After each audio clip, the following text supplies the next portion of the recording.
This video is a bit complex to understand. Let's take a deep dive into how China understands America, especially Trump's tariff war, and why China isn't afraid of it. China sees the US as a religious country, while China itself is a secular country. No hate to anybody, but God bless America confused the hell out of me. Because if I understand God correctly, God will never bless one single country. And if I understand America correctly, the separate of church and state in the Constitution, God bless America just sounds unconstitutional. God bless America confused me from both ways. It makes an Oriental person very disoriented. And by the way, don't you want Buddha to bless America? American Buddhist world, right? And you probably want Buddha to bless America. Just saying. Glad to have you, amazing viewer. Before we go further into this compilation, allow me to say this. I'm a Christian. And why am I posting this video as a Christian? I want you to understand the essence of this video so that you are able to understand the reason why I am posting it. So kindly do not post a comment on this video if you haven't watched the entire video. These are the types of conversations that we should be having as Christians. I always say, if politicians were Christians, if we could find one president who is a Christian, true Christian, I don't think in that country we would have churches. There would be no need for churches, because with the influence of a president, I think that would be enough gospel. But the reason why we are having these conversations is because those who confess to be Christians aren't living out that Christianity. When he speaks about religion, I just want to narrow it down to Christianity. If you remember, at the beginning of the video, Trump was mentioned, and this is his latest post on the same. I don't think there's anything going to get me in heaven. Okay, I really don't. I think I'm not maybe heaven bound. I may be in heaven right now as we fly an Air Force One. I'm not sure I'm going to be able to make heaven. So Donald Trump has made several comments over the last couple months about wanting to get into heaven, wanting to take actions that will earn him a place inside eternal paradise. And you know, when Grandpa starts talking about wanting to go to heaven and how he's going to get in, it's usually a sign that he's a lot closer to it than people might let on. And honestly, I was quite surprised to learn that when he was on Air Force One yesterday talking to reporters, they asked him if he thought everything he had done in the Middle East is going to help boost his odds there. And Trump said something fairly honest for once, and he said, I don't think there's anything I can do to boost my chances. Honestly, he doesn't believe he is bound for heaven. So this has been the conversation going on online. So many creators gave their views on this. And I don't want this compilation to take this direction, though we know that for Christians, heaven is the goal. We want to reach heaven. But as we are born again, we have a mission, and it's to go and make disciples. And the Bible says that we will know them by their actions. We will know them by what they do. If you want to know if someone is a Christian, you look at their actions. What are they doing? How are they treating people? That's how you know them. So Christianity is beyond confession. Confession is the first step, but the lived experience is what the transformation that happened within is what makes you a Christian. So these creators got questions, and I believe you could be having answers to some of them. There's a lot to unpack. They have questions. Yes, tough questions, but they need answers. But before then, check this. I cannot believe I have to stand in China with my Bible to show you guys that as a Christian, you're not going to be persecuted in China and that Christianity is completely legal here. So I was even told in the United States in church that we have to send missionaries to China and we have to fund these trips, and it's so important because, you know, you got to, all the things that we've all already heard, so as Christians. And all I want to point out is that's totally false. So you can be a Christian in China. You can go to the park and have a Bible study. I have the King James Version of my Bible here. It is not an issue whatsoever. And as I might be Christian, someone else might be Buddhist, someone else might be Muslim, someone else might be atheist. It doesn't matter. The rules here are very simple and very straightforward. Whatever your religion is, that's your religion. You live your life the way you want to with your religion and leave everybody else alone. Same with their religion. So I don't have any Muslim people approaching me trying to convert me to their religion. I don't have any Jehovah's Witnesses coming and knocking on my door to convert me to their religion. I don't have any Buddhists coming up to me and saying, hey, come with me to the temple and experience Buddhism. That's just not how it works here in China. It's very peaceful. It's set up that way. And in terms of international money, they do not want other countries coming in and financing their religion into China. So, and I think that makes perfect sense when you think about it. So turn on your brains for a second, guys. It's like, would you want, as a country, somebody else, pick any country you want in the world, paying millions of dollars to bring their religion into your country? Your country might all be, let's just make it all Buddhist, okay? Do you want Muslims all coming in and bringing in Muslim culture and Muslim religion just for the sake of bringing it in? Converting your whole country to Muslims for Buddhism? It's going to frustrate your citizens. And if you just reverse it and do the exact same thing, you have an all Muslim country. Do you want Buddhists to pay millions of dollars to bring Buddhism into the Muslim country and then convert everyone who's Muslim? That's going to upset your population. So just let people live their life. And as a Christian, I was a Christian before I came to China. I'm still a Christian in China. It's not a big deal, and you're not going to be persecuted. So hopefully this is helpful, and I don't have to cover this again or show my Bible. I think it's kind of funny. In 2025, we still think that Christianity, which is one of the largest religions in China, is illegal.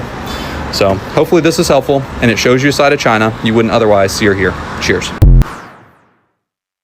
Last video we said the US is a religious country rooted in history. 405 years ago, the Mayflower carried 102 Puritans to the New World, aka the homeland of indigenous Indians. They wanted to build God's kingdom without priests as intermediaries. Their landing represented a spiritual independence even before political independence in 1776. They signed the Mayflower Compact. We covenant and combine ourselves together in the presence of God. It wasn't a constitution, but it planted the seed for America's political culture. Power didn't belong to kings, but to citizens united under God. The early capitalism wasn't driven by greed, but by faith. In the old European view, seeking wealth was sinful. But in the Puritan worldview, hard work, frugality, saving, and reinvestment were ways to serve God. They believed labor redeems sin, wealth is God's reward, poverty is a sign of moral failure. They believe in America being rich isn't a sin, it's a sign of divine favor. The wealthy are seen as God's stewards. This gave capitalism a moral cloak, unlike in Europe. For 250 years, this faith-based capitalism supported America's global dominance. Follow me, let's talk about how China views America in part 3. Have you ever noticed every US dollar bill has the words, "In God we trust"? This means when that the US prints money, it's doing so under religious ethic, in the name of God. In contrast, the euro has no reference to God or religion, despite Europe being the home of Christianity. China's renminbi also carries no religious symbols. During the US presidential inauguration, the president places his hand on a Bible and says, "So help me God." As a child, I couldn't understand why such an important political ceremony involved God. Later, I realized it's about legitimacy. The president's power is witnessed by God. On the other hand, Americans might also find it strange that China's leaders place their hand on the Constitution, not a holy book, during their oaths. And in EU meetings, there are no priests, prayers, or religious ceremonies. Europe's modernization was secular, and so was China's, but America's modernization is religious.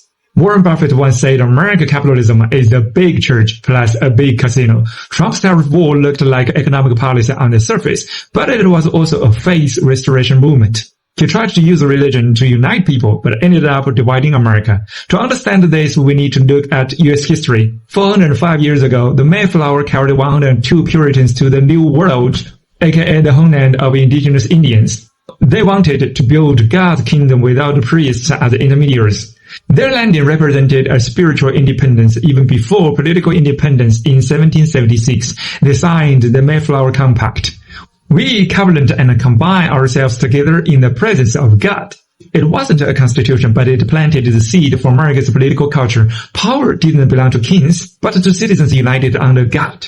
The early capitalism wasn't driven by greed, but by faith. In the old European view, seeking wealth was sinful. But in the Puritan worldview, hard work, frugality, saving, and reinvestment were ways to serve God. They believed labor redeems sin, wealth is God's reward, poverty is a sign of moral failure. They believe in America being rich isn't a sin, it's a sign of divine favor. The wealthy are seen as God's stewards. This gave capitalism a moral cloak, unlike in Europe. For 250 years, this faith-based capitalism supported America's global dominance. But if hard work brings God's blessings, why is America's middle class collapsing? Why are blue-collar workers relying on painkillers? Why are opioids like Oxycontin and fentanyl everyday necessities? Why do 80,000 Americans die of overdoses each year, more than in car crashes? Why can't many afford a $400 cash for emergency use? Why are nearly 1 million Americans homeless? The real crisis in America is not inflation or unemployment or anything else. It's a crisis of faith. Or let's say it in a secular way, Americans lack consensus. Faith here doesn't just mean church. It means a shared social belief that hard work brings success, labor has dignity, markets are fair. But capitalism has undermined the faith that created it. Protestant ethics give birth to capitalism, and capitalism eventually corroded those ethics. America is regressing into a jungle society dominated by financial elites. Anglo-Saxon and Jewish capital where the strong devour the weak. Blue-collar workers once embodied America's spirit. Deindustrialization didn't just take away jobs, it shattered their faith. God no longer rewards labor, only assets. In the last decades, capital returns far outpaced labor. The richest 1% now own a third of the country's wealth. The middle class shrank from 61% in 1971 to 51% in 2023. By contrast, in China, the middle class has kept expanding, now larger than the entire US population. The middle class is not just an income group, it's the backbone of social order. When effort no longer brings reward, faith collapses. Don't forget 10% of Americans is 30 million people, plus 40 million blue-collar workers and 70 million angry citizens can reshape politics. Trump harnessed that anger to win power, turned it against the Democrats, then against China by hurting those 70 millions. Including those soybean farmers, of course. But he couldn't defeat China, and eventually that force will turn inward. In places like Japan, decline means lower consumption or defaulting on mortgages. Society remains orderly. But in a religious superpower like the United States, decline feels like being abandoned by God. This isn't just economic, it's spiritual collapse.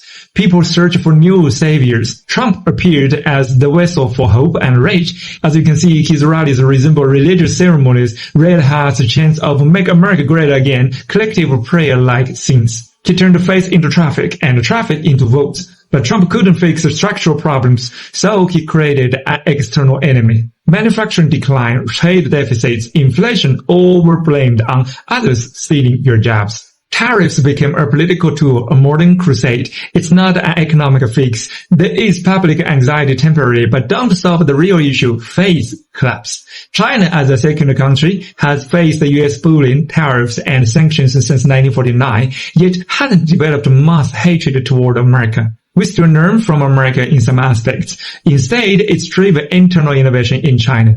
Chinese people don't see America as the real enemy. China itself is. If you can't overcome yourself, you can't overcome others, okay? Trump's tariff war mirrors the Crusades. In medieval Europe, plagues and division caused the faith crisis. The Pope sent people east to save the Holy Land. Really to redirect frustration outward. When nations repeatedly shift blame outward instead of solving internal issues, collapse isn't far. Western religious culture relies on identifying the other, heretics, enemies, to maintain order. Eastern traditions like Confucianism focus on self-cultivation first. Trump told Americans the trade war was the world's problem, including China, not America's. Don't you think it's coward's behavior? China isn't afraid of someone who can't dare to face their own core issues. When a religious nation is in systematic anxiety, it looks for enemies to prove God still loves me. That's why we say Trump's tariff war is a modern crusade, wrapped in Make America Great Again. So now the logic is very clear. Puritan faith, Protestant ethics, capitalism, consumer society, faith collapse, anxiety, external blame, tariff war stimulate internal crisis. But how to solve internal crisis? First, Americans have to face it, not to dodge it by robbing others, including those 70 million Trump believers. The Trump's tariff war is not an economic game. It's a spiritual self-rescue, a way to shift blame, but it doesn't solve the core problems in America. Trump is wasting America's time, and time is something large-stage cancers don't have. Follow me, an Eastern perspective to see the world. Last video we talked about God bless America narrative, but if hard work brings God's blessings, why is America's middle class collapsing? Why are blue-collar workers relying on painkillers? Why are opioids like OxyContin and fentanyl everyday necessities? Why do 80,000 Americans die of overdoses each year, more than in car crashes?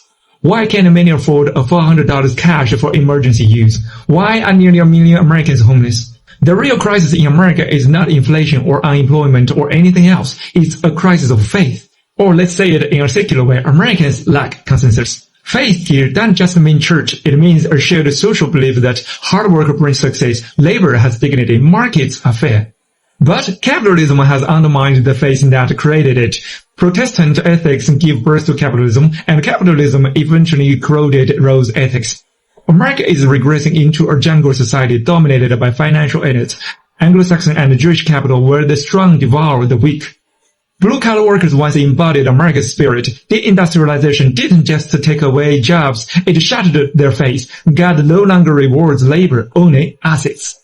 In the last decades, capital returns far outpaced labor. The richest 1% now own a third of the country's wealth. The middle class shrank from 61% in 1971 to 51% in 2023. By contrast, in China, the middle class has kept expanding, now larger than the entire US population. The middle class is not just an income group, it's the backbone of social order. When effort no longer brings reward, faith collapses. Don't forget 10% of Americans is 30 million people, plus 40 million blue-collar workers and 70 million angry citizens can reshape politics.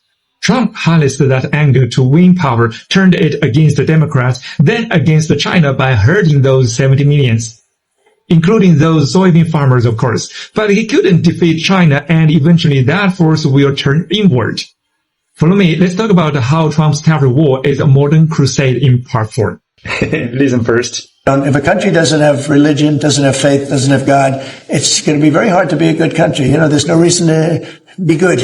I want to be good because you want to prove to God that you're good, so you go to that next step, right? He claimed that only nations with religion can become better countries. But is that really true? Do religious countries really succeed and make their people happy? This is the conclusion. The harsh reality is that most of the world's most failed states are religious countries. According to the UN, there are 46 least developed countries. Among them, 11 are Christian, 13 Islamic, 3 Buddhist, 3 with smaller religious, and 16 multiple religious. Not a single one is secular or non-religious.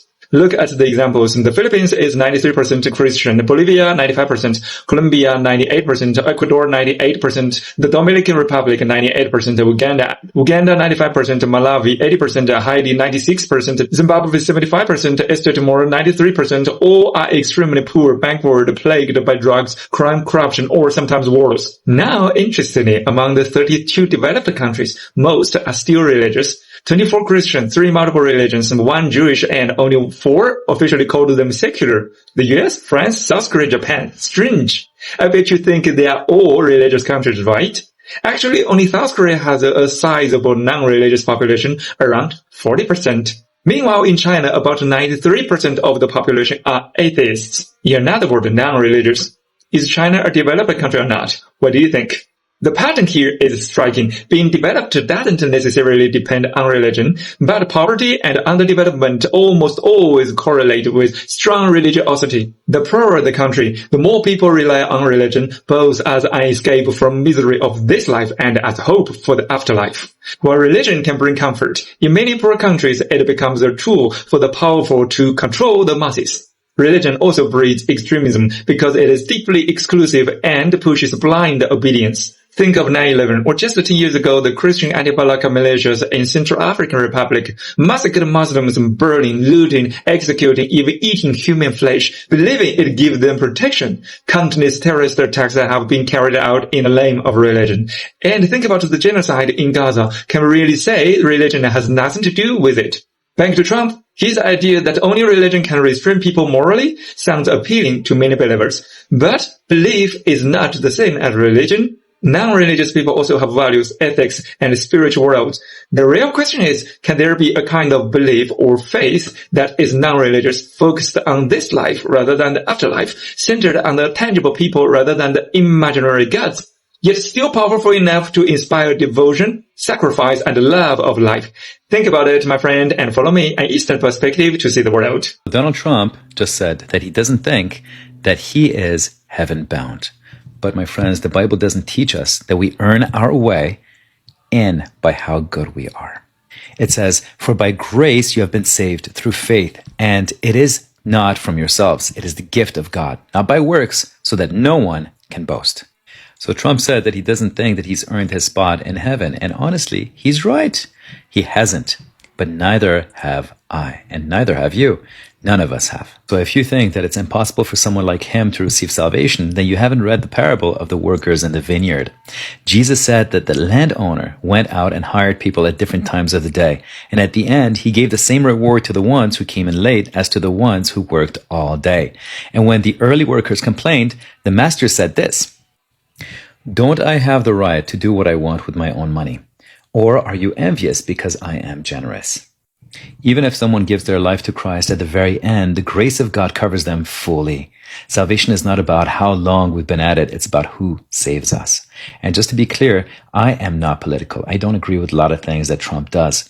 But this isn't about politics. It's about what the Bible says about salvation. So if you think that you qualify or someone else doesn't, or you don't qualify, the gospel says it's not about qualification. It's about grace. It's about Jesus. Without faith, it is impossible to please God. We don't get in because we're good. We get in because He's good.